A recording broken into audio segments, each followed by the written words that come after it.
If I could also bring in Ellen Rao, who's a former DCP of Delhi, to give us a little more. I just explained the route of this vehicle here, so meticulously planned. Mr. Rao, it clearly looks like there's enough and immense support that came for Omar Mohammed for him to carry out this blast. How would you read this case? In your view, what would you like to add to this? Good evening, Navila ji, and co-panelists and to your viewers. Really, yesterday's incident was very shocking, and it happened after about, you can say, 13 years. Last blast was, I seen that in the High Court of Delhi, gate number 5. After that, there is no much such a blast in Delhi, except one Israeli car was stick bomb was there. You very well explained the route of the car, and this is the car in which this explosion took place.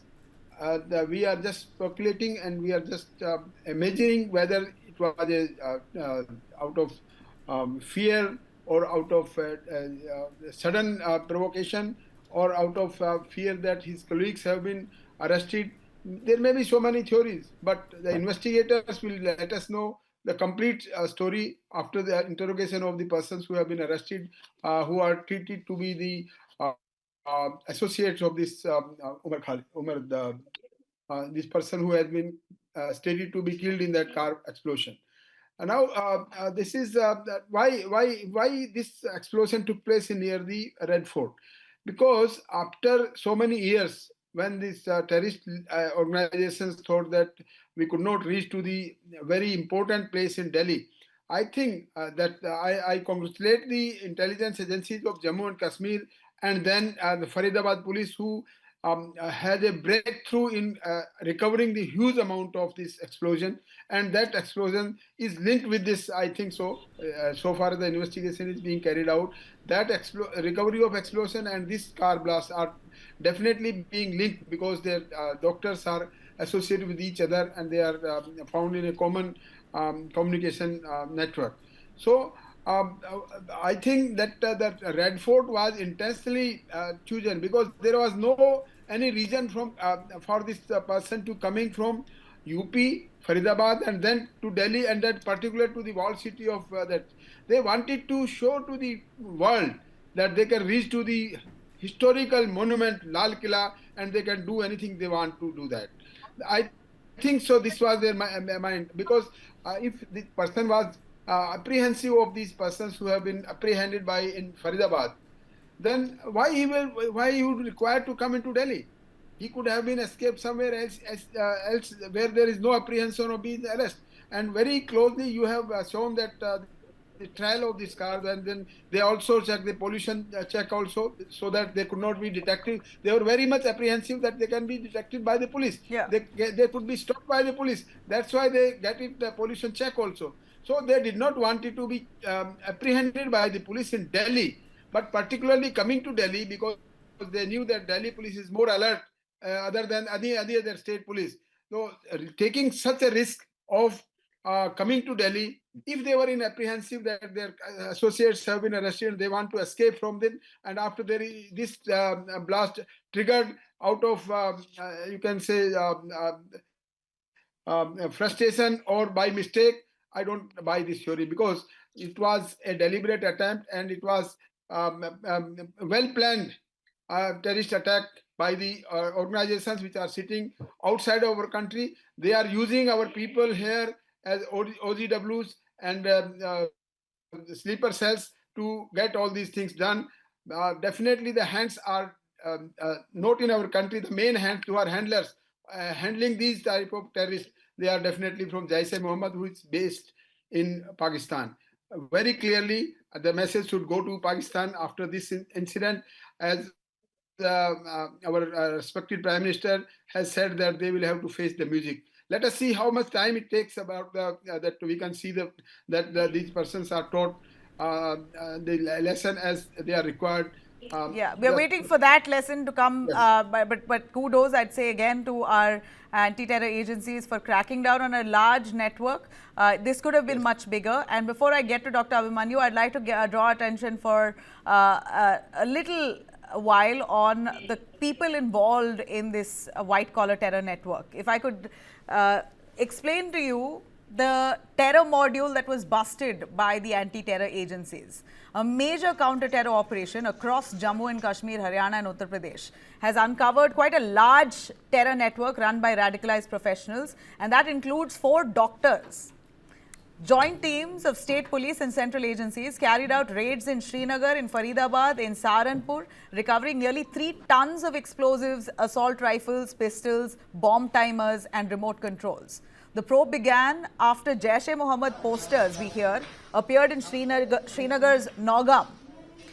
And this happened on October 19th. And that's where it alerted the security forces, and they traced down to what they found: white-collar terror module, which involves doctors, involves students using academic fronts, encrypted apps, fake charities to move money and weapons and explosives.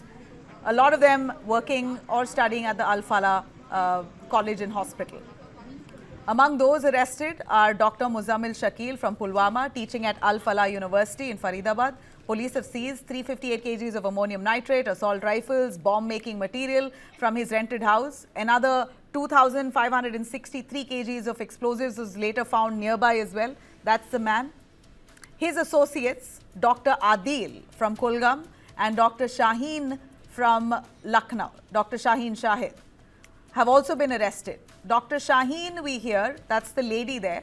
She's from Lucknow. She's been arrested for allegedly trying to dump a rifle after Muzammil's arrest, 1. And 2, she's been found to have links with Jaish and their women's team, where they are recruiting from India for jihadi activities. And then is Dr. Omar Mohammed. Dr. Omar Mohammed, who was behind the wheels in the I-20 car. He was part of the same network, the same group, the car that exploded right in front of Red Fort that killed 12. Now, in a related case, another doctor, Dr. Ahmad Moiddin Said, a Hyderabad-based doctor who was radicalized online, he's also been arrested by the Gujarat ATS. We hear that he was trying to manufacture racin, which is a toxic, it's a poison, and the intention was, as per sources, that he was trying to mix it with water and then on into food. Again, a terror act. We hear that he is linked to Islamic State Khorasan province handlers in Pakistan. In the latest development, UP ATS and Jammu and Kashmir police arrested Dr. Parvez Ansari as well, brother of the accused Dr. Shaheen Shahid, the lady's brother, and the aide of key suspect Dr. Muzammil Shakil. After a raid, they found a laptop, a phone and documents, all tracking this man to the rest. Meanwhile, Jammu and Kashmir police confirms the arrest of Mufti Irfan Ahmad Wage from Shopian, one of the 7 accused with Dr. Muzammil in the Faridabad explosives case. So officials here looking at a large racket, and it seems like a white-collar terror module has now been exposed. More arrests are also expected. Agencies are on their toes now. A question that I will finally take from Dr. Abhimanyu. Please go on. Doctor, as we see here, Abhinav, I beg your pardon, Dr. Abhinav, your take on the white-collar terror module involving doctors and students, all indoctrinated, seated in India, but having clear links with Pakistan. How? Such a large network. Well, I think, we should not really fall prey to big-time jargon words like white-collar terror network. I think, see, if you look at the history, these groups like LAT and JASH have been maintaining sleeper cells across the country for the last 2 decades. And if you look back in 2010s and 2005, there were deep-rooted modules of JASH and Lashkar in other parts of the country, and they could orchestrate many acts of terrorism.